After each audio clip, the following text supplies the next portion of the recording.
রমজান মানে হলো রোজা রাখা, তারাবির নামাজ পড়া, আর সাহরি খাওয়া, ইফতার খাওয়া, ব্যাস।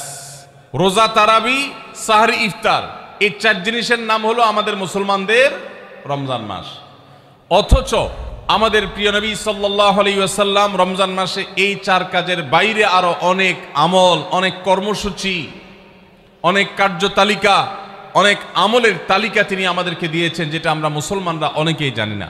কারণ আমি নবী করিম সাল্লাল্লাহু আলাইহি ওয়াসাল্লামের হাদিস থেকে এবং কোরআনে কারীম থেকেও 27টি আমলের কথা আপনাদের সঙ্গে শেয়ার করব ইনশাআল্লাহ, যার সবগুলোই রমাদানের জন্য স্পেশাল। রমাদান কেন্দ্রিক যে সমস্ত আমল, যে সমস্ত করণীয় আমাদের আছে, তার মধ্যে প্রথম করণীয় হলো শাবানের 29 তারিখে পশ্চিম আকাশে রমজানের চাঁদ তালাশ করা। এটা একটা আমল। কোন দিন চাঁদ তালাশ করবেন? শাবানের 29 তারিখ। এই বছর আমাদের দেশে শাবানের 29 তারিখ কবে হচ্ছে? রোজা কবে থেকে শুরু হচ্ছে? তাহলে 29শে শাবান সন্ধ্যায়, যেদিন থেকে রোজা হওয়ার সম্ভাবনা আছে, সেই দিন সন্ধ্যায় মাগরিবের আগে পশ্চিম আকাশের দিকে চাঁদ অনুসন্ধান করার চেষ্টা করে তাকাবেন। পশ্চিম আকাশে চাঁদ অনুসন্ধান করার জন্য যদি চেষ্টা করেন, একটু খোঁজার চেষ্টা করেন, চাঁদ দেখতে যদি পান তো ভালো। এমনকি যদি চাঁদ দেখতে নাও পান, চাঁদ দেখার চেষ্টা যে করেছেন, এর কারণ আপনার আমল নামাতে সওয়াব লেখা হবে, একটা সুন্নত আদায় করার সওয়াব। ভাইরা আমার, আমরা আমাদের ছেলেবেলায়, আমাদের শৈশবে রমজানের আনন্দ আঁচ করতাম পশ্চিম আকাশের চাঁদ দেখে। ঈদের আনন্দের সূচনা এবং শুরুই হতো ঈদের চাঁদ দেখার মধ্য দিয়ে। এমন একটা সময় আমরা এখন এসে পৌঁছেছি, যেই সময়ে সবাই চাঁদ তালাশ করে, কিন্তু সেটা আকাশে না, ফেসবুকে। ঠিক না ভাই? ঠিক। চাঁদ কি ফেসবুকে উঠে না আকাশে উঠে? তাহলে সবাই যদি ফেসবুকে চাঁদ তালাশ করেন, আকাশে চাঁদ দেখবে কে? ও ইসলামী ফাউন্ডেশনের হেলাল কমিটি, চাঁদ দেখা কমিটির কিছু মানুষ, তাদের উপরে নির্ভর করে 18-20 কোটি মানুষ তারা ফেসবুকে তাকায় আছে। এটা খুবই দুর্ভাগ্যজনক একটা বাস্তবতা।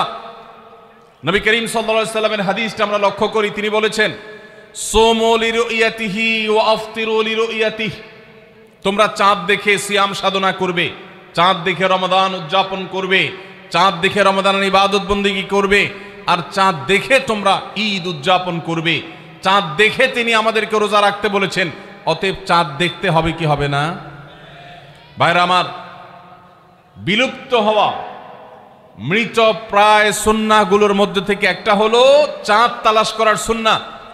এটা ফরজে কিফায়া, মুসলিম সমাজের কেউ যদি না করে সবাই গুনাহগার হবে। এটা খুবই রিস্কি একটা বিষয়, দুর্ভাগ্যজনক একটা বিষয়, যে 20 কোটি মানুষের রমজান মাত্র মুষ্টিমেয় কয়েকজন মানুষের দেখার উপর নির্ভর করবে। ভাইরা আমার, আমরা পশ্চিম আকাশে চাঁদ দেখার চেষ্টা করব ইনশাআল্লাহ। যদি চাঁদ দেখতে পান আপনি, তাহলে নবী সাল্লাল্লাহু আলাইহি ওয়াসাল্লামের সেখানে একটা দোয়া পড়বেন, আল্লাহুম্মা আহিল্লাহু আলাইনা বিল ইয়ুমনি ওয়াল ঈমান ওয়াস সালামাতি ওয়াল ইসলাম রব্বি ওয়া রাব্বুকাল্লাহ। চাঁদকে লক্ষ্য করে বলবেন, চাঁদের সাথে কথা বলবেন। চাঁদ আপনার কথা হয়তো বুঝবে না, কিন্তু আল্লাহর এরকম সৃষ্টি যারা আমাদের কথা বুঝতে পায় না, তাদেরকে লক্ষ্য করে কিছু বলার মানে হলো আপনি মূলত আপনার মনের আকুতিকে প্রকাশ করছেন। চাঁদকে লক্ষ্য করে নবী সাল্লাল্লাহু আলাইহি ওয়াসাল্লাম চাঁদ দেখলে পড়তেন, আল্লাহুম্মা আহিল্লাহু আলাইনা বিল ইয়ুমনি ওয়াল ঈমান।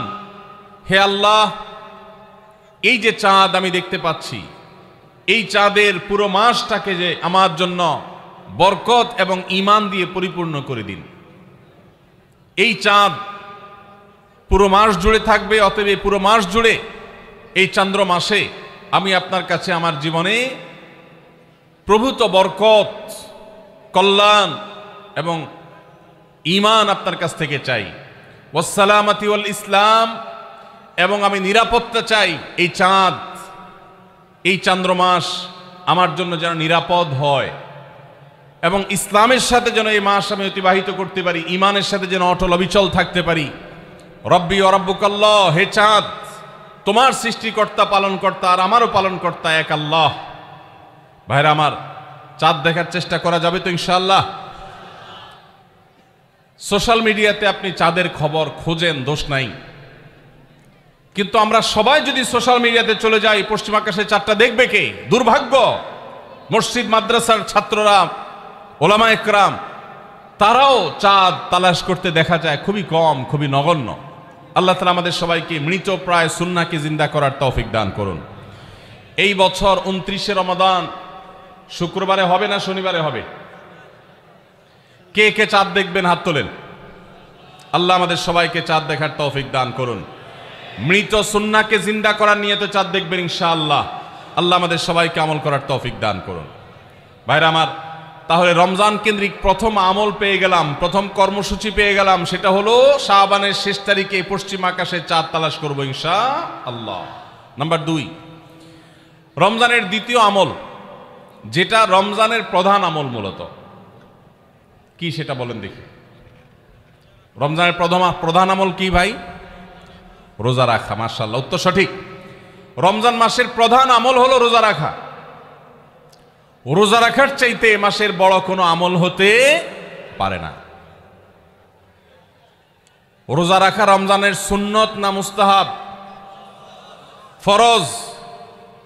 ফরজ মানে হলো আল্লাহর সেই নির্দেশ, যেই নির্দেশ লঙ্ঘন করলে জাহান্নামের শাস্তি অবধারিত, জাহান্নামের শাস্তি এড়ানো যাবে না, যে নির্দেশ মান্য করা আবশ্যক, এরকম একটি ফরজ। ইসলামের স্তম্ভ কয়টা ভাই? 5টা। নবী করিম সাল্লাল্লাহু আলাইহি সাল্লাম বলেছেন, বুনিয়াল ইসলামু আলা খামস, ইসলাম দাঁড়িয়ে আছে 5টি ফাউন্ডেশনের উপরে, 5টি খুঁটির উপরে, 5টি ভিত্তির উপরে। সেই 5টি ভিত্তির 1 নম্বর হলো শাহাদাতি আল্লাহ ইলাহা ইল্লাল্লাহ ওয়া আন্না মুহাম্মাদান রাসূলুল্লাহ, আল্লাহ ছাড়া ইবাদত এবং উপাসনার উপযুক্ত আর কেউ নাই, আর মুহাম্মদ সাল্লাল্লাহু আলাইহি সাল্লাম আল্লাহর পাঠানো রাসূল, এই কথার সাক্ষ্য মুখে দেওয়া, এটা হলো 1 নম্বর স্তম্ভ। স্তম্ভ নম্বর 2, 5 ওয়াক্ত নামাজ আদায় করা। স্তম্ভ নম্বর 3, যাকাত আদায় করা, যাদেরকে আল্লাহ সামর্থ্য দিয়েছেন, সচ্ছলতা দিয়েছেন। স্তম্ভ নম্বর 4, হজ করা। স্তম্ভ নম্বর 5, রমজানের রোজা রাখা। তবে অনেক হাদিসে রমজানের রোজাকে 4 নম্বরে আর হজকে 5 নম্বরে রাখা হয়েছে। তাহলে রমজান মাসের রোজা রাখা এটা শুধু ফরজ না, মৌলিক ফরজ।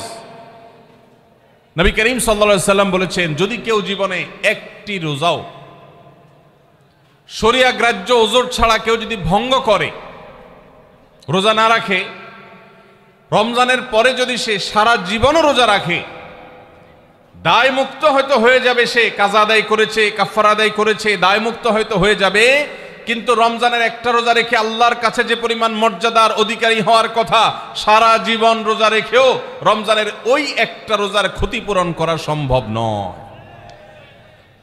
এই জন্য সবাই রমজান মাসে ফরজ রোজা রাখবো তো ইনশাআল্লাহ। সকল প্রাপ্তবয়স্ক সুস্থ ইমানদারের জন্য রমজানের রোজা রাখা ফরজ। ভাইরা আমার, পৃথিবীতে আজ অনেক বিজ্ঞানী রোজা বা ফাস্টিং এর উপরে গবেষণা করে অনেক বড় বড় পদক, অনেক বড় বড় পুরস্কার জিতেছে।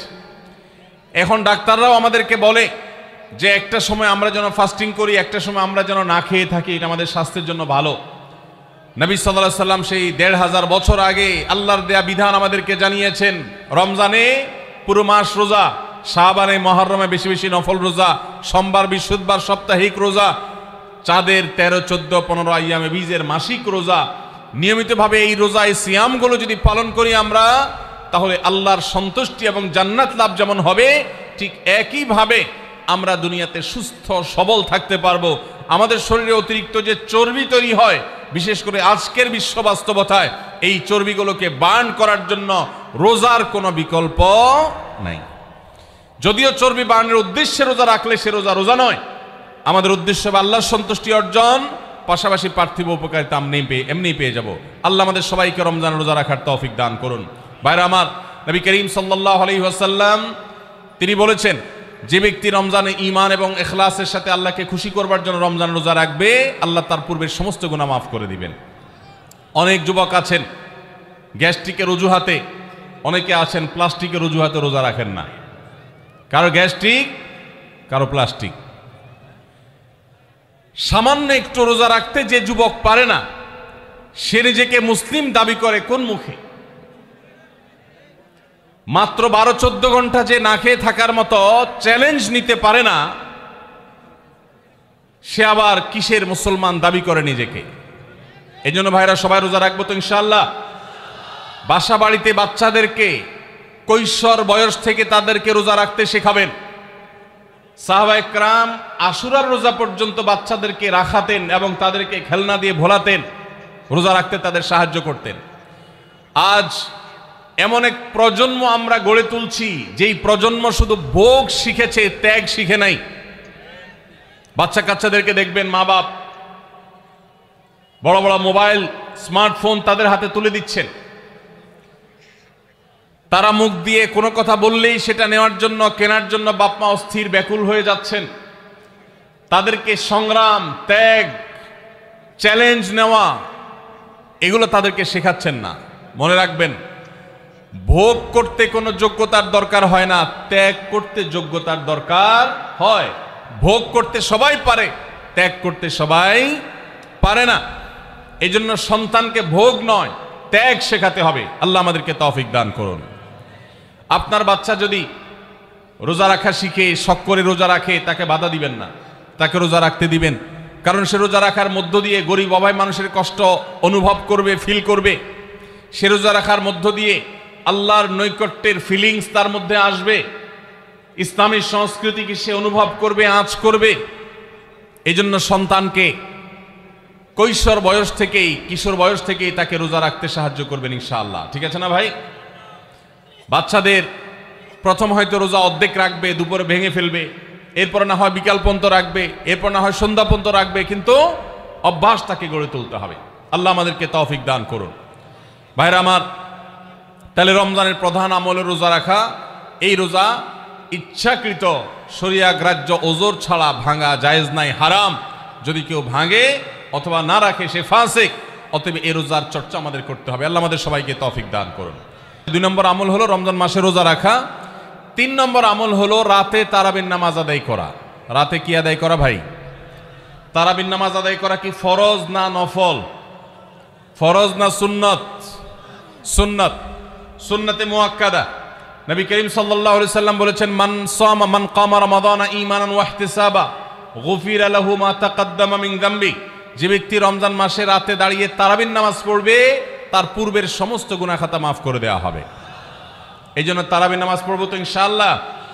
তারাবির নামাজ 4G গতিতে হবে না 5G গতিতে? কি বলেন? 4G না 5G? ভাইরা আমার, সব কিছুতে গতি ভালো না, সব কিছুতে গতি ভালো না। নেটের গতি যত বেশি হয় তত ভালো, কিন্তু নামাজের গতি, ইবাদত, সিজদার গতি, তারাবির গতি যত কম হয়, যত ধীরে ধীরে হয়, যত শান্তশিষ্টভাবে হয়, তত আল্লাহর কাছে বেশি মর্যাদাবান হয়। অতএব মহল্লার হাফেজ সাহেবদেরকে তাড়াতাড়ি নামাজ শেষ করার জন্য দৌড়ের উপর রাখবেন। ক্রিকেট খেলা আছে হুজুর, আজকে একটু খেয়াল রাখেন, বলবেন। ভাইরা আমার, আমরা তারাবির নামাজের কথা যখন স্মৃতিতে, কল্পনায় আমরা ভাবি, তখন আমাদের স্মৃতিতে তুফান মিল মার্কা একটা নামাজ ভেসে ওঠে। ঠিক না বেঠিক? 5 ওয়াক্ত নামাজ এত তাড়াহুড়া করা হয় না তারাবি যত। অথচ তারাবি এটা তারবিহার এর বহু বচন, আরবি শব্দ, যার অর্থ হলো আরামের সাথে, ধীরস্থিরতার সাথে, রেস্ট করে করে যে নামাজ আদায় করা হয় তার নাম তারাবি। নাম হলো আরামের সাথে করা, আর আমরা করি ব্যারামের সাথে তাড়াহুড়ো করে। এই জন্য এলাকা এলাকা তারাবি ধীরে ধীরে পড়ার জন্য উদ্যোগ নেবেন তো ইনশাআল্লাহ। ইমাম সাহেবদেরকে, হাফেজ সাহেবদেরকে উদ্বুদ্ধ করবেন, ভাই হুলস্থুল করবেন না, কি পড়েন কিচ্ছু বুঝি না, এমন টান দেন শেষে যায় শুধু ইয়ালামুন তালামুন, আর এটা শুনে মনে করেন যে এখন স্টপ হয়েছে, এখন রুকুতে যাইতে হবে। এই নামাজ কি নামাজ? এটা তামাশা। ভাইরা আমার, স্পিডে তারাবি না পড়ে যদি একটু ধীরে তারাবি পড়া হয়, সর্বোচ্চ 15 থেকে 20 মিনিটের ডিফারেন্স হবে, এর বেশি না। মাত্র 15 মিনিটের জন্য আপনার পুরো নামাজকে আপনি বরবাদ করছেন। দেশের বেশিরভাগ মসজিদগুলোতে তুফান মিল মার্কা তারাবি পড়া হয়। এই তারাবি আল্লাহর কাছে কতটা গ্রহণযোগ্য হবে, এটা যথেষ্ট প্রশ্নবিদ্ধ বিষয়। আল্লাহ তাআলা আমাদের সবাইকে ধীরস্থিরতার সাথে খুব শান্তভাবে তারাবির নামাজ আদায় করার তৌফিক দান করুন। চেষ্টা করা যাবে না ইনশাআল্লাহ? ভাইরা আমার, আল্লাহ রাব্বুল আলামিন নামাজের ক্ষেত্রে হুলস্থুলতা পছন্দ করেন না। যার নামাজ যত বেশি সময় নিয়ে আদায় করেন তিনি আল্লাহর কাছে তত শ্রেষ্ঠ, তত ভালো নামাজি। আর যার নামাজে যত হুলস্থুল করা হয় তার নামাজের কোয়ালিটি, মর্যাদা আল্লাহর কাছে তত কম। অতএব আমরা রমজানের তৃতীয় আমল জানলাম তারাবির নামাজ, এবং সেটা ধীরস্থিরতার সাথে আদায় করবো। আল্লাহ আমাদের তৌফিক দান করুন। নাম্বার 4, সাহরি খাওয়া। সাহরি খাওয়া এটা রমজানের একটা আমল। আপনি সারা বছর লাঞ্চ করেন, ডিনার করেন, দুপুরের খানা খান, রাতের খানা খান, সকালে ব্রেকফাস্ট নাস্তা করেন, কিন্তু এর কোনোটা ইবাদত হয় না, এর কারণে আপনি সওয়াব পাবেন না। কিন্তু রমজান মাসে ভোর রাতে ঘুম থেকে উঠে যে আপনি খাবার খাবেন, এই খাবার খাওয়ার জন্য যে উঠলেন এবং খাইলেন, এর কারণে আপনার অ্যাকাউন্টে আপনার আমলনামা আল্লাহ তাআলা সওয়াব জমা করে দিবেন। আপনি রিওয়ার্ড পাবেন, বিনিময় পাবেন। কেন? কারণ নবী করিম সাল্লাল্লাহু আলাইহি সাল্লাম বলেছেন, তাসাহহারু ফাইন্না ফিস সাহুরি বারাকাহ। তোমরা সাহরির খাবার খাবে ভোর রাতে, রোজার মাসে রোজা রাখতে গিয়ে সাহরির খাবার খাবে। কেন? কারণ সাহরির যে খানা, এই খানাতে আল্লাহ তাআলা বরকত রেখেছেন। এই খানা খাইলে তার জন্য আমাদের স্পিরিচুয়াল, আধ্যাত্মিক বিভিন্ন রকমের উপকারিতা আল্লাহ তাআলা এর মধ্যে নিহিত রেখেছেন। এর মধ্যে খাদ্য শক্তি আছে, আমাদের এনার্জি হবে শরীরে, রোজা রাখতে সহজ হবে। এর পাশাপাশি সাহরির খাবারে আলাদা একটা বরকত আছে, শেফা, বহুবিধ উপকারিতা আমাদের শরীরের, আমাদের মনের জন্য আল্লাহ তাআলা রেখেছেন। এই জন্য সাহরি খাওয়াটা আলাদা একটা ইবাদত। যদি আপনার সন্ধ্যা রাত্রে বেশি খাওয়া হয়ে যায়, সাহরিতে খানা খাওয়ার মতো মুড না থাকে, অন্তত এক ঢোক পানি, একটা খেজুর, সামান্য কিছু খেয়ে হলেও আপনি সাহরি খাবেন এবং তাতে আপনি সওয়াব পাবেন। কোনো কারণে যদি সাহরি খেতে না পারেন, রাতে উঠতে পারেন নাই, অ্যালার্ম বাজছে কিন্তু শুনেন নাই, উঠে দেখেন ফজরের আজান হয়ে গেছে, তাহলে ওই দিনের রোজা কি হবে নাকি হবে না? হবে। মাশাআল্লাহ, বগুড়া মানুষ মাসালা জানে, দেখা যায় রোজা হয়ে যাবে ইনশাআল্লাহ। কারণ এই সাহরি খাওয়াটা ফরজও না, ওয়াজিবও না, এটা সুন্নাত। সুন্নাত ছুটে গেলে ইবাদত হয় না, ব্যাপারটা সেরকম না। 5 নম্বর আমল হলো, সাহরি তো খাবো ঠিক আছে, কিন্তু সেটা শেষ সময়ে খাওয়া, দেরিতে খাওয়া। সাহরি কি আগে খাবেন না শেষের দিকে খাবেন? শেষের দিকে। কেন? কারণ নবী করিম সাল্লাল্লাহু আলাইহি সাল্লাম বলেছেন, লা ইয়াজালুন নাসু বিখাইরিন মা আজ্জালুল ফুতুর ওয়া আখারুস সাহুর। এই উম্মত, মুসলিম জাতি ততদিন পর্যন্ত কল্যাণের উপর প্রতিষ্ঠিত থাকবে, তারা কল্যাণকে স্পর্শ করতে পারবে যতদিন পর্যন্ত তারা সাহারি তাড়াতাড়ি খাবে, না দেরিতে খাবে? দেরিতে খাবে। আর ইফতার তাড়াতাড়ি করবে। তাহলে সাহারি দেরিতে খাওয়া হলো সুন্নাত। আমাদের দেশে গ্রামে অনেক মুরব্বীরা এখনো আছেন, রাত 12টা, 1টা, 2টা বাজে সাহারি খেয়ে শুয়ে থাকেন। তারা চিন্তা করেন পরে খাইতে গেলে আবার বর্ডার ক্রস হয়ে যায় কিনা, সীমা লঙ্ঘন হয়ে যায় কিনা, রিস্ক নেওয়ার দরকার কি, এই জন্য 12টার সময় খেয়ে রাখি। এটার কারণে সাহারি খাওয়ার সওয়াব পাবেন ঠিকই, কিন্তু দেরিতে সাহারি খাওয়ার যে সুন্নত, সেই সুন্নত আদায় হবে না। এই জন্য দেরিতে খাবেন। দেরিতে খাওয়ার মানে আবার এরকম দেরি না যে আপনি আর মুয়াজ্জিন সাহেব দুজন কম্পিটিশন করছেন, আপনার হাতে খাবারের প্লেট আর মুয়াজ্জিনের হাতে মাইক, আপনি আগে শেষ করেন আর মুয়াজ্জিন আগে আজান দিবে, কম্পিটিশন চলছে। এত দেরি করে একেবারে লাস্ট মিনিট পর্যন্ত খাওয়া সুন্নত নয়। কথা কি বুঝাতে পারছি? কয়েক মিনিটের গ্যাপ রেখে তারপরে খাবার শেষ করবেন। কারণ নবী করিম সাল্লাল্লাহু আলাইহি সাল্লাম সাহরি খেয়ে শেষ করে ফজর নামাজ শুরু করতেন, এর মধ্যে 50টা আয়াত পড়ার মতো গ্যাপ রাখতেন, অর্থাৎ প্রায় 10 মিনিটের মতো একটা গ্যাপ থাকতো। এই জন্য আমরা একটা গ্যাপ রেখে তারপর সাহরি শেষ করব। অর্থাৎ ফজরের আজান যদি হয় উদাহরণস্বরূপ 5টা 25-এ বা 30-এ, তাহলে আমরা 2-4 মিনিট আগে সাহরি খেয়ে শেষ করবো ইনশাআল্লাহ। তাহলে সাহরি দেরি করে খাওয়া, শেষের দিকে খাওয়াটা সুন্নত। আল্লাহ আমাদেরকে আমল করার তৌফিক দান করুন। রমজান মাসে সাহরির নামে একটা নতুন নাটক শুরু হয়েছে এদেশে, সেটার নাম হলো সাহরি পার্টি। আপনারা শুনেছেন? বিশেষ করে শহরের ছেলেফেলেরা ইউ পোলাপান, তারা আজকাল ভোর রাতে বন্ধু বান্ধব সহ রেস্টুরেন্টে গিয়া সাহারি পার্টির আড্ডা বাইর করছে। শয়তানি এবং ফাইজলামির আর কোনো জায়গা নাই, সাহারির জন্য পার্টি বাইর করছে, তাও আবার ছেলে মেয়ে একসাথে মিলেমিশে। ভাইরা আমার, সাহারি খাওয়া ইবাদত, এবং সাহারির এই সময়টা দোয়া কবুলের সময়, তাহাজ্জুদের সময়। আল্লাহ তাআলা দুনিয়ার আকাশ থেকে ডেকে ডেকে বান্দাকে ক্ষমা করেন। এই সময়টাতে আড্ডাবাজি করা, এটা হতভাগা ছাড়া আর কারোর কোনো কাজ হতে পারে না। এরপরে 6 নম্বর আমল হলো ইফতার করা। রোজা রেখেছেন কিন্তু ইফতার করেন নাই, রোজা হয়ে যাবে কিন্তু সুন্নাত আদায় হবে না, এজন্য ইফতার করা একটা সুন্নাত। আল্লাহ তাআলা আরহামুর রাহিমিন, এমন একটা মাস রমজান মাস, সারা বছর কিন্তু আমরা নাস্তা করি, সারা বছর যেটা নাস্তা করি রমজানে সে নাস্তাই করি। পার্থক্য হলো সারা বছর নাস্তা করি সকালে, রমজানে নাস্তা করি সন্ধ্যায়। মানুষ দীর্ঘ সময় না খেয়ে থাকার পরে যে খাবার খায় সেটাকেই ব্রেকফাস্ট বলে, সেটাকেই নাস্তা বলে। আরবিতে যে ইফতার বলা হয়, এই ইফতার শব্দের অর্থ কিন্তু নাস্তা। ইফতার শব্দের অর্থ কি? নাস্তা। সারা বছর নাস্তা খেলে কোনো সওয়াব হবে, কিন্তু রমজান মাসে আপনি যদি সারাদিন উপবাস থাকার পর সন্ধ্যায় ব্রেকফাস্ট করেন, অর্থাৎ ইফতার করেন, তাহলে আল্লাহ তাআলা আপনাকে সুন্নাত পালন করার সওয়াব দিবেন। এই জন্য ভাই, ইফতার করা একটা সুন্নাত। 7 নম্বর, ইফতার আবার তাড়াতাড়ি করা আরেকটা সুন্নাত। এটা 7 নম্বর আমল, ইফতারটা একটু তাড়াতাড়ি করা। তাড়াতাড়ি করা মানে কি? সূর্য ডুবার 2-4 মিনিট আগে। কি বলেন? তাহলে তাড়াতাড়ি কেমনে হলো? তাড়াতাড়ি মানে হলো সূর্য ডুবার সাথে সাথে করা, বিলম্ব বা দেরি না করা। নবী করিম সাল্লাল্লাহু আলাইহি ওয়াসাল্লামের এই হাদিস আবারও আমরা স্মরণ করি। তিনি বলেছেন, লা ইয়াজালুন নাসু বিখাইরিন মা আজ্জালুল ফুতুর ওয়া আখারুস সুহুর।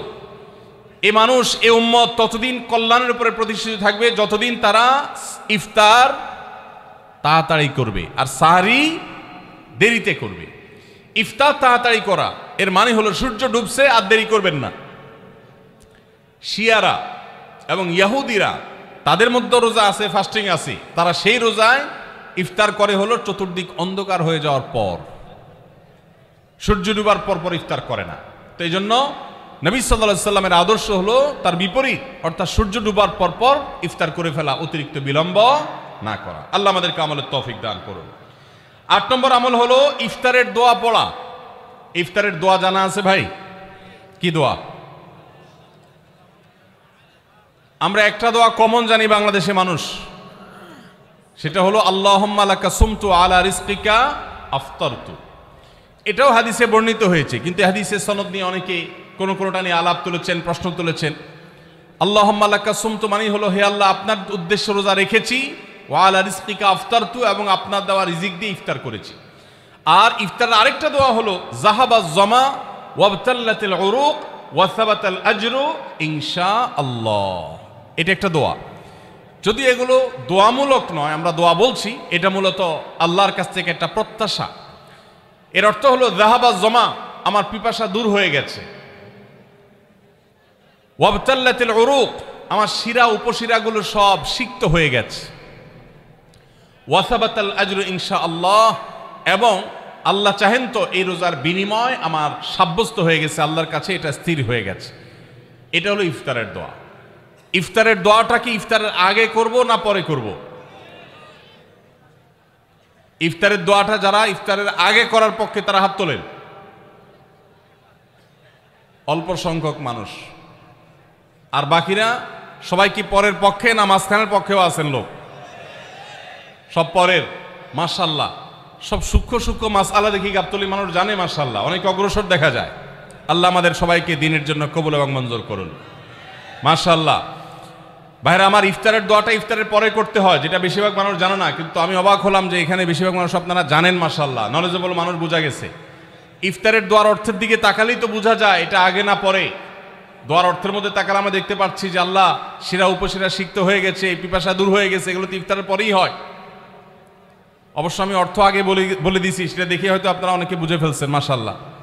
তো যাই হোক, ইফতারের শুরুতে বিসমিল্লাহ বলে ইফতার করব, আর শেষে এই দোয়া পড়ব। আল্লাহ আমাদেরকে আমলের তৌফিক দান করুন। 9 নম্বর হলো সাহরি এবং ইফতারে খেজুর খাওয়া। খেজুর দিয়ে সাহরি ইফতার করা। ইফতারে আপনি অন্য যা খান না খান, খেজুর দিয়ে খাবেন। নবী সাল্লাল্লাহু আলাইহি সাল্লাম আদা পাকা আদা খেজুর দিয়ে ইফতার করতেন, যেটাকে রোতাব বলা হয়। আর যদি সেটা না পাওয়া যেত, সাধারণ যে কোনো খেজুর, সেটাও না পাওয়া গেলে একটু পানি খেয়ে তারপর তিনি ইফতার করতেন। আমরা ইফতারে খেজুর খেতে হয় সুন্নাহ, এটা আমরা জানি, কিন্তু যেটা জানি না সেটা হলো সাহারিতে খেজুর খাওয়া। ভোর রাতে সাহারিতে খেজুর খাওয়া সুন্নত, এটা আগে কে কে জানতেন? হাত তোলেন। আগে জানতেন? মাশাআল্লাহ, হাত নামান। গত বছর রমজানে সাহারিতে ভাত তরকারি যাই খাইছেন না খাইছেন, একটা হলো খেজুর খাইছেন, কারা কারা হাত তোলেন? মাশাআল্লাহ, এদিকে সব আমল করা মানুষ, মাশাআল্লাহ। তাহলে তার ওয়াজ টোয়াজের কোনো দরকার নাই। এত নলেজেবল মানুষ, এত আমলদার মানুষ যদি এলাকায় থাকে, তাহলে ওয়াজের দরকারটা কি? আল্লাহ আমাদের সবাইকে আমলের তৌফিক দান করুন। ভাইরা আমার, ইফতারে খেজুর খাওয়া যেমন সুন্নাত, সাহরিতেও খেজুর খাওয়া সুন্নাত, কিন্তু খেজুর খাওয়া কোনো ফরজ ওয়াজিব না। খেজুরের দাম বেশি হয়ে গেছে, আপনি কিনতে অপারক। যদি একটা খেজুরও পুরো রমজানে না খান, আপনার রোজার কোনো অসুবিধা হবে। তবে নবী সাল্লাল্লাহু আলাইহি সাল্লাম যেহেতু ইফতার এবং সাহরিতে খেজুর খেতেন, আর খেজুরে প্রচুর পরিমাণ সুগার আছে, উপকারী, যেটা মানুষের স্বাস্থ্যের জন্য উপকারী, প্রচুর পরিমাণ এনার্জি আছে, খাদ্য শক্তি আছে, সারাদিন রোজা রেখে আমাদের যে সুগারের ঘাটতি হয় সেটা পূরণ করার জন্য সহায়ক হয়। এই জন্য সাহরি এবং ইফতারে খেজুর খাওয়া এমনিতেও উপকারী। আর নবী সাল্লাল্লাহু আলাইহি সাল্লামের সুন্নাত, তিনি বলেছেন, নি'মা সাহুরুল মুমিনি আত-তামার, ইমানদারের সাহারির আইটেমের মধ্যে সবচেয়ে বেস্ট উত্তম হলো খেজুর। এই জন্য অন্য যাই খান না খান, একটু হলো, এক পিস হলো খেজুর খাবেন। ইনশাআল্লাহ সুন্নাত আদায় করার নিয়তে খেলে এই খেজুর সুন্নাতটা আদায় হয়ে যাবে, আল্লাহ তাআলা তা চাহেন তো। তাহলে 9 নম্বর আমল পেলাম হলো সাহরি এবং ইফতারিতে খেজুর খাওয়া। 10 নম্বর আমল হলো সকল প্রকার পাপাচার বর্জন করা, গুনাহের কাজ থেকে বিরত থাকা। এইটা হলো রমজান মাসের দ্বিতীয় সর্বোচ্চ গুরুত্বপূর্ণ আমল। সিরিয়ালে আমরা 10 নম্বরে বলেছি, কিন্তু 27টা রমজানের স্পেশাল আমলের মধ্যে সবচেয়ে গুরুত্বপূর্ণ আমল হলো রোজা রাখা, আর দ্বিতীয় সর্বোচ্চ গুরুত্বপূর্ণ আমল হলো সব ধরনের পাপাচার বর্জন করা, গুনাহের কাজ ত্যাগ করা। যদি কেউ রমজানে রোজা রাখে, আবার চোখ দিয়ে হারাম জিনিস মোবাইলে দেখে, স্ক্রিনে দেখে, পত্রিকার পাতায় দেখে, অফলাইনে দেখে, পরনারীর দিকে তাকায় থাকে, সে যদি কান দিয়ে হারাম জিনিস শুনে, গান বাদ্য, এই সমস্ত কিছু সে যদি উপভোগ করে, তাহলে তার এই রোজা আর উপোস থাকার মধ্যে কোনো পার্থক্য। মনে রাখবেন, রোজা শুধু পেটের হয় না, রোজা চোখের হয়, রোজা কানের হয়, রোজা হাতের হয়, রোজা মুখের হয়, রোজা শরীরের প্রত্যেকটা অঙ্গ প্রত্যঙ্গের হয়। একজন মানুষ যখন তার পুরো শরীরের রোজা করে, সে যখন সকল অঙ্গ প্রত্যঙ্গ দিয়ে আল্লাহর আনুগত্য করে, আল্লাহর নাফরমানি থেকে বেরিয়ে আসে, তখন সে সত্যিকারের রোজাদার হয়। আর যে শুধুমাত্র দিনের বেলায় পানাহার বর্জন করে, যৌনাচার বর্জন করে, আর সমস্ত পাপাচার অপকর্ম সে যথারীতি অন্য সময়ের মতো রমজান মাসেও করে, এই রোজাদার পেটের রোজা রেখেছে, কিন্তু তার শরীরের অন্য অন্য অঙ্গ প্রত্যঙ্গগুলো আল্লাহর কথা শুনে নাই, সো সেগুলো কিন্তু রোজা রাখে নাই। এই রোজা আল্লাহর কাছে মাকবুল এবং গ্রহণযোগ্য রোজা হতে পারে না। অতএব আমরা রমজান মাসে সব ধরনের গুনাহের কাজ বর্জন করবো তো ইনশাআল্লাহ। প্রিয় ভাইরা আমার, রোজা কিন্তু আমাদের সাথে কথা বলে। রোজার ভাষা আমরা অনেকে জানি না, কি বলে সেটা অনেকে বুঝি না, কিন্তু রোজা আমাদের সাথে কথা বলে। কি কথা? সিয়াম শব্দের অর্থ, আমরা যেটাকে রোজা বলছি সেটা কোরআনের ভাষায় বলা হয় সিয়াম, হাদিসে বলা হয়েছে সেটাকে সওম বা সিয়াম। এই সওম বা সিয়াম একই শব্দ, এর অর্থ হলো বিরত থাকা। এর অর্থ হলো কি ভাই? বিরত থাকা, ব্রেক দিতে জানা। আল্লাহ রাব্বুল আলামিন রোজার মতো ইবাদত দিয়েছেন আমাদেরকে জীবনে ব্রেক দেওয়ার অভ্যাস গড়ে তোলার জন্য। আমরা যেন ব্রেক দিতে শিখি, আমরা যেন থামতে শিখি, আমরা যেন নিজেদেরকে নিয়ন্ত্রণ করতে শিখি। ইসলামের যে বৈশিষ্ট্য, ইসলামের যে বিউটি, ইসলামের যে সৌন্দর্য, সেটা হলো ইসলাম পৃথিবীর মানুষকে আত্মনিয়ন্ত্রণ করবার কথা বলে। আজ ভোগবাদী পৃথিবীর যেদিকে তাকাবেন, চতুর্দিকে দেখতে পাবেন শুধু ভোগের হাতছানি। দুনিয়াটা মস্ত বড়, খাও দাও আর ফুর্তি করো, শুধুমাত্র ফুর্তি ফুর্তি এবং ফুর্তি, ভোগ এবং ভোগ এবং ভোগ। গোটা পৃথিবী আপনাকে ভোগের কথা বলবে, ত্যাগের কথা বলবে না। ইসলাম আপনাকে ত্যাগের কথা বলে। আপনি ঈদ উদযাপন করবেন, ঈদুল ফিতর, সেখানে পর্যন্ত ইসলাম বলে আগে গরিবের বাসায় ফিতরা পৌঁছাবে, তারপর তুমি ঈদগাহে যাবে, ঈদের আনন্দ করবে। আপনি কোরবানির ঈদে পশু জবাই করে গোশত খাবেন, উৎসব করবেন, ইসলাম বলে ভালো কথা, তুমি উৎসব করবে, তোমাকে উৎসব করতেই দেওয়া হয়েছে, কিন্তু আগে গরিবের বাসায়ও গোশত পাঠাবে ঈদের, সেটা নিশ্চিত করবে, তার পাশাপাশি তুমি ঈদ উদযাপন করবে। আমরা যে রমজানের রোজা রাখি, এই রোজা আমাদেরকে বিরত থাকার কথা বলে। সেই বিরত থাকাটা কি? সেটা হলো আমরা যখন রোজা রাখি আমাদের পিপাসা হয়, আমাদের ক্ষুধা লাগে, পিপাসা হয়, আবার হাতের সামনে হয়তো পানিও আছে, আমার ক্ষুধা লাগে, হাতের সামনে হয়তো খাবারও আছে, কেউ দেখছেও না, সিসি ক্যামেরাও নেই, বদ্ধ রুমে কক্ষের মধ্যে, কিন্তু আমি রোজাদার। কোন রোজাদার রোজার মধ্যে খায়, পান করে? কেন? কারণ সে জানে আল্লাহ নিষেধ করেছেন। আমরা যখন ইফতার সামনে নিয়ে বসে থাকি সন্ধ্যাবেলায়, ভাইরা আমার, সারা বছর নাস্তা তো আল্লাহ তাআলা কম হোক বেশি হোক সবাইকে করার তৌফিক দেন, আমরা সবাই তো কম বেশি নাস্তা করি। সারা বছর আপনি যদি বুফে গিয়ে 100 আইটেমের নাস্তা দিয়েও আপনি খাবার গ্রহণ করেন, সকালের ব্রেকফাস্ট আপনি খান, ইফতারের সময় মাত্র 2-4টা আইটেম নিয়ে বসে থেকে আজানের জন্য, সূর্য ডুবার জন্য যে অপেক্ষা করেন, ওই অপেক্ষার সময় যে অবর্ণনীয় স্বাদ আর তৃপ্তি পাওয়া যায়, পৃথিবীর সমস্ত খাদ্য গ্রহণের মধ্যেও এই তৃপ্তি বা স্বাদ নাই। নবী সাল্লাল্লাহু আলাইহি ওয়াসাল্লাম সেজন্য বলেছেন, লিসসাইমি ফারহাতান, রোজাদার ব্যক্তিকে দুটি আনন্দ দেওয়া হয়, ফারহাতুন ইনদা ফিতরি ওয়া ফারহাতুন ইনদা লিকাই রাব্বি।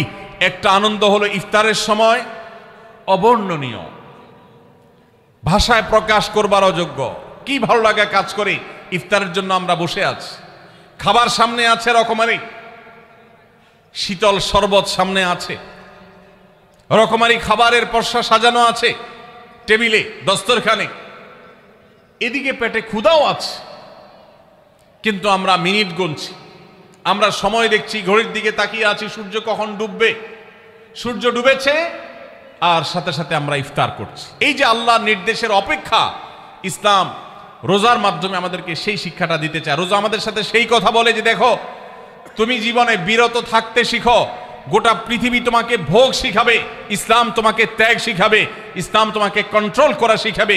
আমাদের তরুণদের চরিত্রকে নষ্ট করবার জন্য, তাদেরকে নানাভাবে উস্কানি দেওয়ার জন্য, বিনোদনের নামে, নিউজের নামে, বিজ্ঞাপনের নামে, বিভিন্ন নামে অশ্লীল নানা দৃশ্য, খোলামেলা দৃশ্য তাদের সামনে দেখানো হয়, ভোগের আহ্বান করা হয়। ইসলাম বলে, হে মুসলিম তরুণ, তোমার চোখের এরিয়ার মধ্যে কোনো পরনারী, কোনো সুন্দরী নারী পড়ে গেছে, তুমি আঁচ করতে পেরেছ, সাথে সাথে তোমার দৃষ্টিকে তুমি নিয়ন্ত্রণ করো, অবনত করো। কুল্লিল মুমিনিনা ইয়াগুদ্দু মিন আবসারিহিম ওয়া ইয়াহফাযু ফুরুজাহুম। আল্লাহ বলেছেন, হে রাসূল বলে দিন ইমানদার পুরুষদেরকে, তারা যেন তাদের চোখগুলোকে নামিয়ে রাখে, তাদের সম্ভ্রমকে তারা সংরক্ষণ করে। মনে রাখবেন, যা খুশি তা করতে পারা এটা যোগ্যতা নয়। নিজেকে নিয়ন্ত্রণ করলাম, যা খুশি তা করব না, এর নাম হলো যোগ্যতা। ডায়রিয়ার রোগী ডাইরেক্ট হয়ে যায়, যা খুশি যে করে, নিজের মন যেদিকে তাকে নাচায় সেদিকে নাচে, এই লোকটা অসুস্থ মানুষের মতো। আর মুসলিম যুবক, মুসলমান মানুষ, নারী পুরুষ, সে নিজেকে নিয়ন্ত্রণ করে। আল্লাহ এটা হারাম করেছেন, আমার মন চায়, চাইলেই আমি সেটা নিতে পারি, কিন্তু আমি নেব না। আমি একটা জিনিস ধরতে পারি, আল্লাহ হারাম করেছেন, সেজন্য আমি ধরবো না। এই শিক্ষাটা রমজান আমাদেরকে দেয়।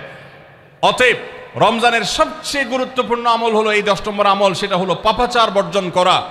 নবী সাল্লাল্লাহু আলাইহি ওয়াসাল্লাম বলেছেন, যে ব্যক্তি রমজানে রোজা রাখলো আর পাপাচার বর্জন করলো না, তাহলে এই রোজা রাখার উপোস থাকার ভিতরে কোনো পার্থক্য নাই। আল্লাহ আমাদের সবাইকে রমজান মাসে রোজা থেকে সকল হারাম, সকল নাজায়েজ কাজ, সকল গুনাহের কাজ ছাড়ার তৌফিক দান করুন, বলুন আমিন। ভাইরা আমার, 11 নম্বর আমল হলো অধিক পরিমাণ দোয়া করা। রমজান মাসে রোজা রেখে আমরা বেশি বেশি দোয়া করব। চলতে ফিরতে, উঠতে বসতে দোয়া করতে পারেন। আমাদের মায়েরা অনেকে শুনছেন আমাকে, রমজান মাসে আপনি গৃহস্থলী কাজ করছেন, রান্নাবাড়া করছেন, ঘর ঝাড়ু দিচ্ছেন, আর মনে মনে আল্লাহর সাথে কথা বলেন। দোয়া মানে আল্লাহর সাথে কথোপকথন। আল্লাহ, আপনি আমাকে মাফ করে দেন, আমার বাবাকে মাকে মাফ করে দেন, সন্তানগুলোকে হেদায়েত দান করেন, চোখের পানি ফেলেন, নিয়মতান্ত্রিক দোয়া, বসে বসে হাত তুলে দোয়া করবেন কেবলামুখী হয়ে, আবার চলতে ফিরতে উঠতে বসতে, এমনকি ওযু নাই সে অবস্থায় দোয়া করবেন। নবী সাল্লাল্লাহু আলাইহি ওয়াসাল্লাম বলেছেন 3 ব্যক্তির দোয়া ফিরিয়ে দেওয়া হয় না। কয় ব্যক্তির দোয়া?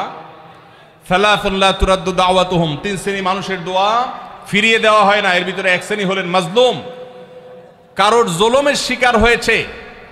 এই ব্যক্তি জালেমের বিরুদ্ধে যে তার মনের আকুতি থাকে, বদদোয়া থাকে, আল্লাহ সুবহানাহু ওয়া তাআলা এটা ফিরিয়ে দেন না।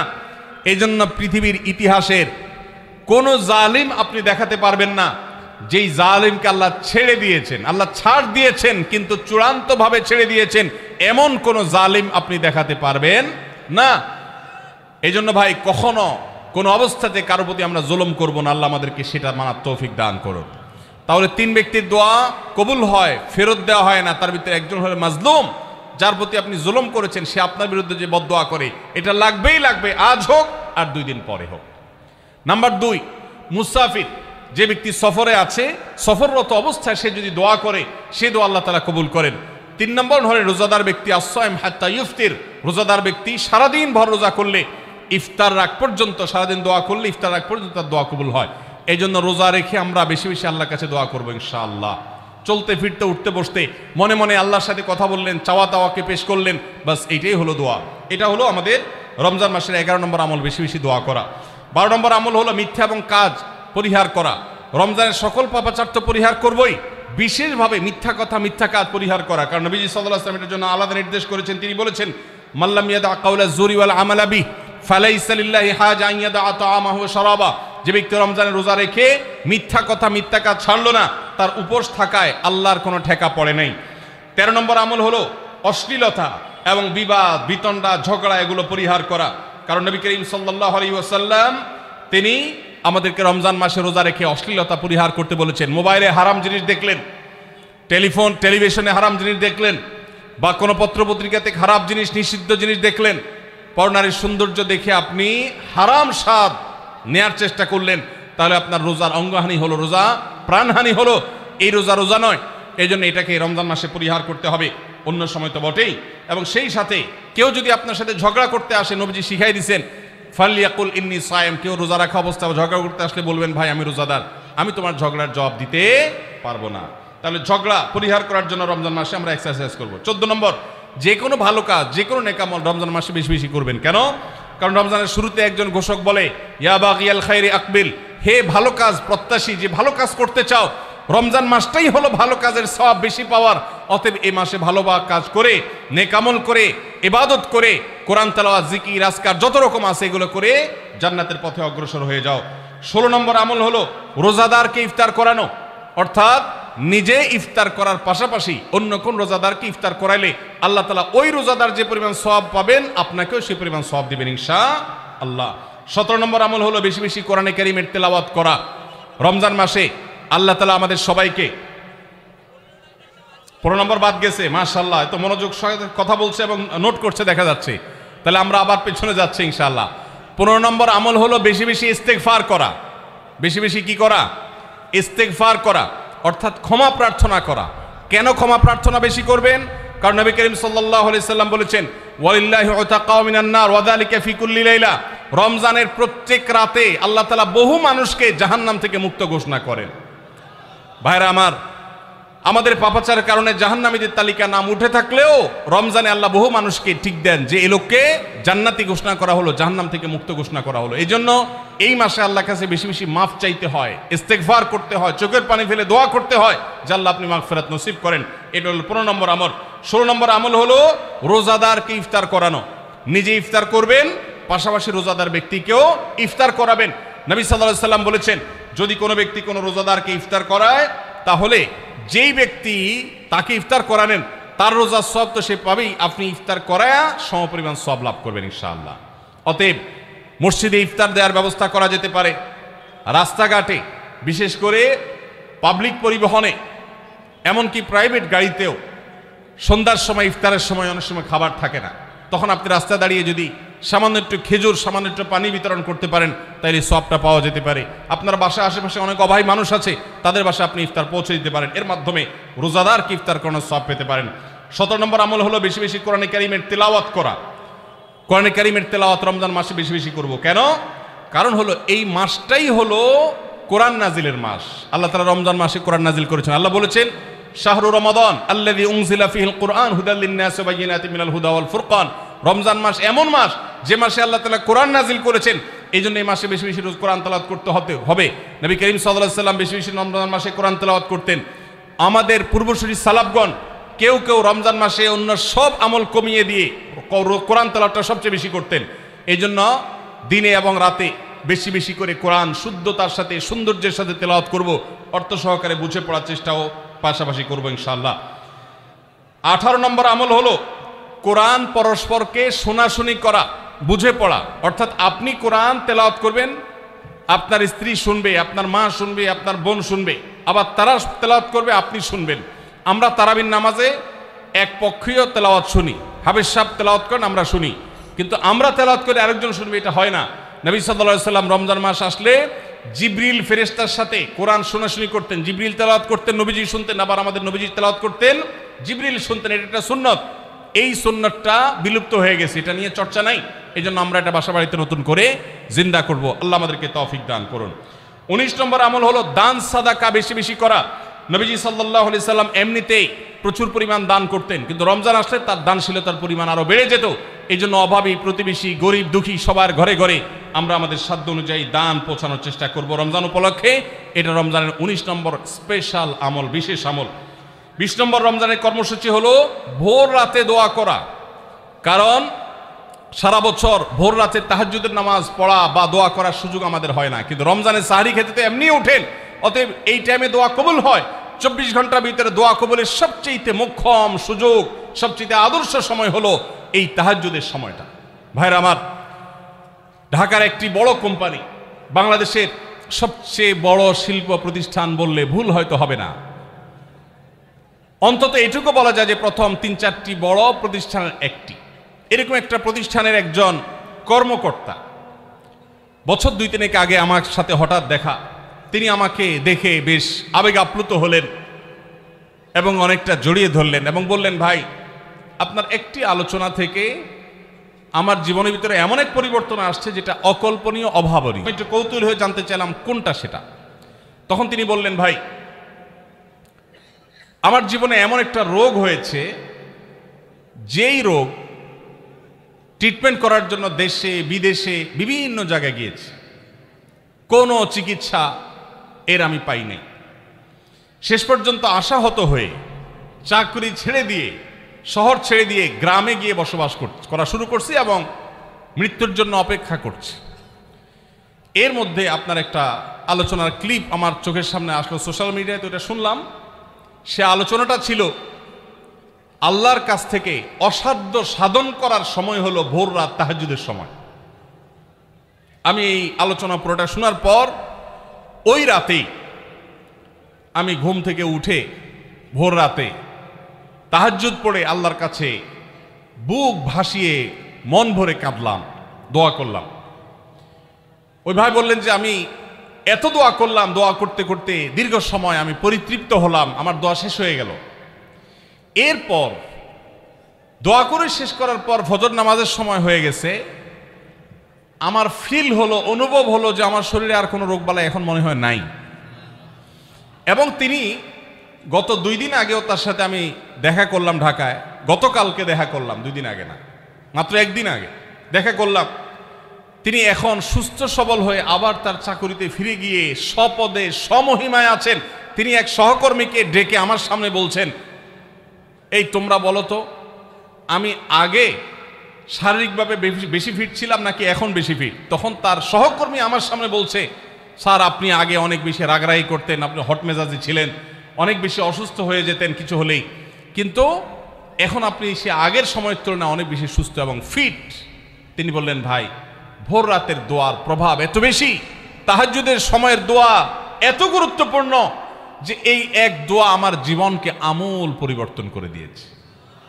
এই জন্য ভাইরা, রমজান মাসে বিশেষ করে যখন তাহাজ্জুদের সময় সাহরি খেতে যখন উঠবেন, সাহরি খাওয়ার পর 10টা মিনিট সময় হাতে রাখেন, বা সাহরি খাওয়ার আগে 10টা মিনিট আগে উঠেন, উঠে উজু করে 2 রাকাত 4 রাকাত নামাজ পড়ে বা নামাজ পড়ার সময় না থাকলে অন্তত কেবলামুখী হয়ে দুইটা হাত তুলে আল্লাহর কাছে একটু চান।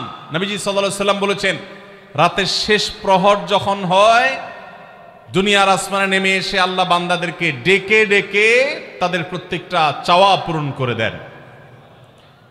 এই জন্য ভাইরা, রমজান মাসে সাহরির সময় দোয়া কবুল হয়। রমজান উপলক্ষে বিশেষ করে এই আমলটা, সাহরির সময় আমলটা, আমরা দোয়া করার আমলটা করতে পারি। তাহলে 20 নম্বর আমল হলো তাহাজ্জুদের নামাজ এবং ভোর রাতের দোয়া। এটা অন্য সময় করা যায়, কিন্তু রমজানের সুযোগটা বেশি আসে, সেজন্য এটাকে রমজানের স্পেশাল আমল হিসেবে আমরা উল্লেখ করলাম। আল্লাহ আমাদেরকে সবাইকে তৌফিক দান করুন। সাহরি খেতে উঠলে একটু দোয়া করবো তো ইনশাআল্লাহ, 2-4 মিনিটের জন্য হলে দোয়া করব, একাকে নির্জনে আল্লাহর কাছে কেবলামুখী হয়ে। এর চেয়ে বড় দুর্ভাগ্যের বিষয় কি আছে যে আল্লাহ চাওয়ার জন্য ডাকছেন আর আমি অবহেলা করে বসে আছি। ভাইরা আমার, 5 ওয়াক্ত নামাজের জন্য মুয়াজ্জিন আপনাকে ডাকে, কিন্তু ভোর রাতে দোয়া কবুলের জন্য স্বয়ং আল্লাহ আপনাকে ডাকেন। অতএব সাহরি খেতে উঠলে ভোর রাতে সাহরির সময় একটু দোয়া করবো তো ইনশাআল্লাহ। 21 নম্বর আমল উমরা করা। যাদেরকে আল্লাহ তৌফিক দিয়েছেন তারা রমজানে উমরা করবেন, কারণ নবী করিম সাল্লাল্লাহু আলাইহি ওয়াসাল্লাম বলেছেন, উমরাতুন ফি রমাদান তা'দিলু হাজ্জা। রমজানে কেউ উমরা করলে একটা হজের সওয়াব পায়। কোন কোন হাদিসে আসছে তা'দিলু হাজ্জাতাম মাই, নবীজির সাথে হজের সওয়াব পাওয়া যায় রমজানে উমরা করলে। আল্লাহ আমাদেরকে যখন তৌফিক দিবে আমরা তখন সেটা করব ইনশাআল্লাহ। ঠিক আছে না? নিয়ত করেন, দোয়া করেন, আল্লাহ একসময় তৌফিক অবশ্যই দিবেন। 22 নম্বর আমল হলো রমজানের শেষ 10 দিন মসজিদে ইতিকাফ করা। গুরুত্বপূর্ণ একটা পয়েন্ট, মসজিদে ইতিকাফ করা। খুব মনোযোগ দিয়ে শুনি। রাসূল করিম সাল্লাল্লাহু আলাইহি সাল্লাম রমজানের রোজা ফরজ হওয়ার পর থেকে নিয়ে তার মৃত্যু পর্যন্ত একটি বছরের জন্য রমজানের শেষ দশক মসজিদে ইতিকাফ করা ছাড়া ছিলেন না। একবার তিনি মসজিদে ইতিকাফে বসেছেন, কিন্তু ইমার্জেন্সি একটা কাজে মসজিদ থেকে তাকে বের হতে হয়েছে। এই জন্য তিনি পরের বছর 20 দিন ইতিকাফ করেছেন। 10 দিন হলো ওই বছরের, আর 10 দিন হলো আগের বছরে যে ইতিকাফ ভেঙে ফেলেছেন সেটার ইতিকাফের কাজা। তার মানে হলো নবীজির জীবনে কখনো ইতিকাফ 1 বছর একটা রমজান মাসেও ছাড়েন নাই। এত গুরুত্বপূর্ণ আমল যে রমজানের এই আমলটা তিনি কখনোই ছাড়েন নাই।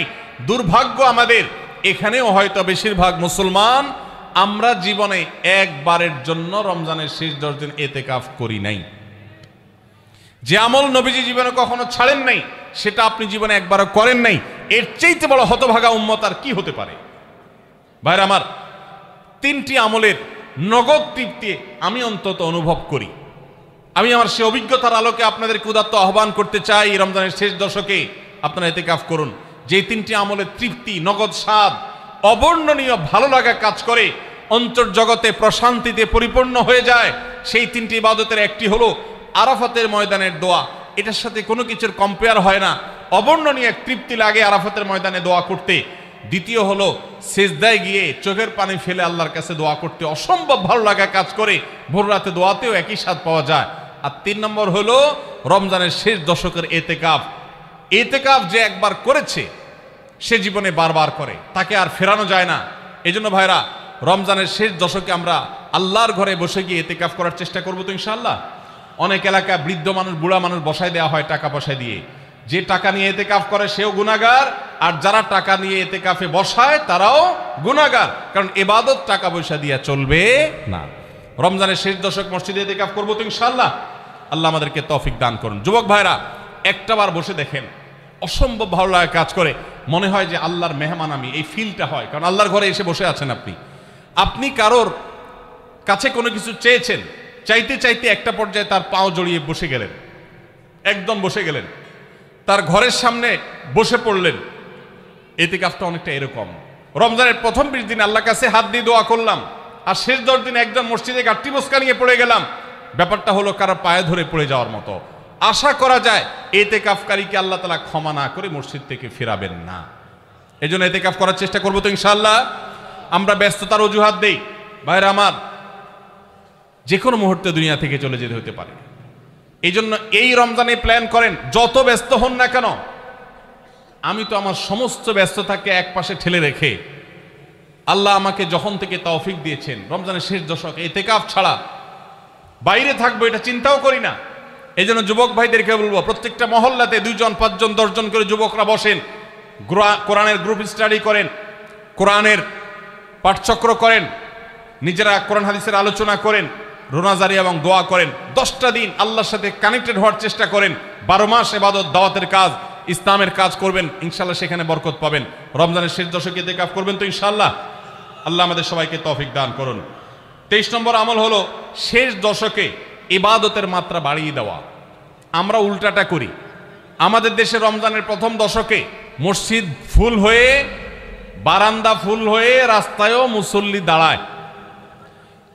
আর 10 রমজান চলে গেলে 20 রমজান পর্যন্ত বাহিরের মুসল্লি কমতে কমতে বারান্দার মুসল্লি কমে ভিতরে চলে আসে। আর শেষ 10 দিনে আসলে, ঈদের দিনগুলো যখন কাছে আসে, তখন 5 ওয়াক্ত নামাজের ওই নিয়মিত মুসল্লি ছাড়া বাকিগুলো সব উধাও হয়ে যায়। নবী সাল্লাল্লাহু আলাইহি সাল্লাম কি করতেন? তার উল্টাটা।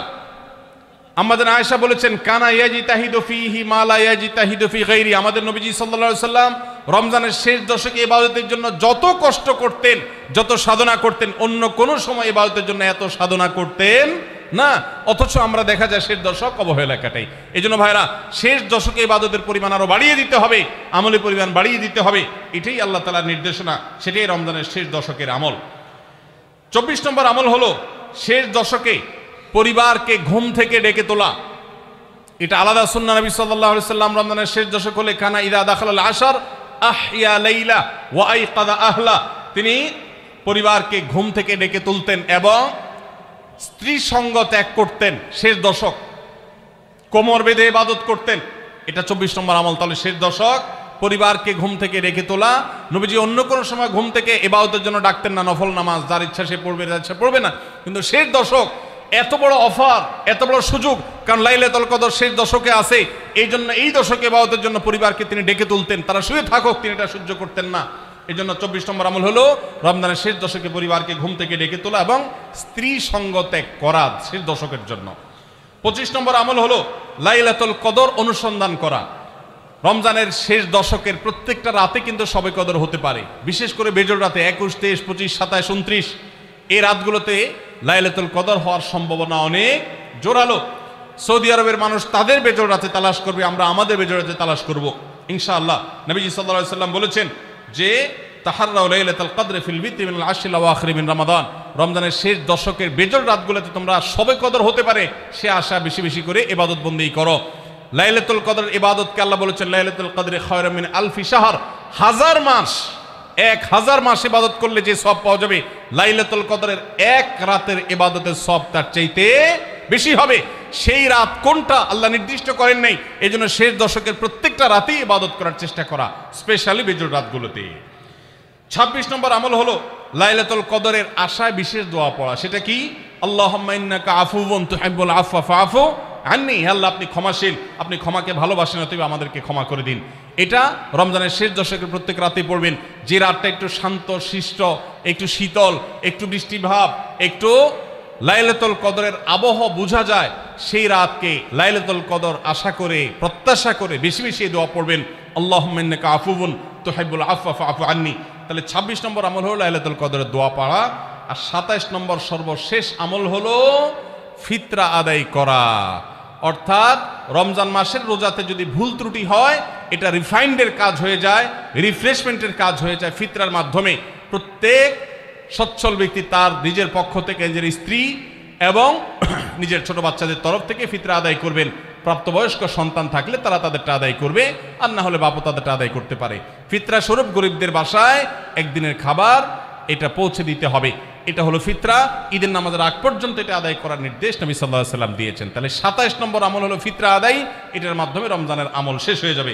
আমি আবার এক নজরে 27টি আমল আপনাদেরকে বলে দিচ্ছি। নাম্বার 1 চাঁদ দেখা, নাম্বার 2 রোজা রাখা, নাম্বার 3 তারাবির নামাজ আদায় করা, নাম্বার 4 সাহরি খাওয়া, 5 নম্বর আমল হলো শেষ সময় সাহরি খাওয়া, 6 নম্বর আমল হলো ইফতার করা, 7 নম্বর আমল হলো তাড়াতাড়ি ইফতার করা, এবং 8 নম্বর আমল হলো ইফতারের দোয়া পড়া, 9 নম্বর আমল হলো সাহরি এবং ইফতারে খেজুর খাওয়া, 10 নম্বর আমল হলো রমজান মাসের সকল গুনাহ বর্জন করা, 11 নম্বর আমল হলো বেশি বেশি দোয়া করা, 12 নম্বর আমল হলো মিথ্যা কথা এবং কাজ পরিহার করা, 13 নম্বর আমল হলো অশ্লীলতা এবং ঝগড়া বিবাদ রমজানে রোজা রেখে না করা, 14 নম্বর আমল হলো ভালো কাজের পরিমাণ এই মাসে বাড়ায় দেওয়া। 15 নম্বর আমল হলো বেশি বেশি আল্লাহর কাছে ক্ষমা চাওয়া, কারণ এই মাসে আল্লাহ বেশি ক্ষমা করেন মানুষকে।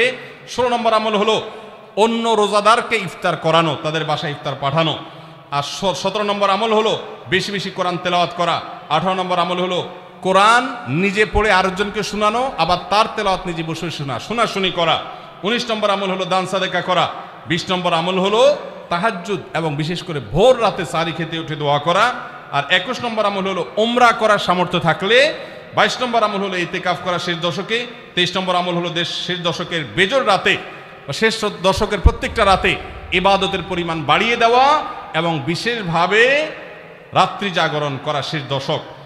আর 24 নম্বর আমল হলো শেষ দশকে নিজের পরিবারকে ঘুম থেকে ডেকে তোলা, স্ত্রী সঙ্গ ত্যাগ করা।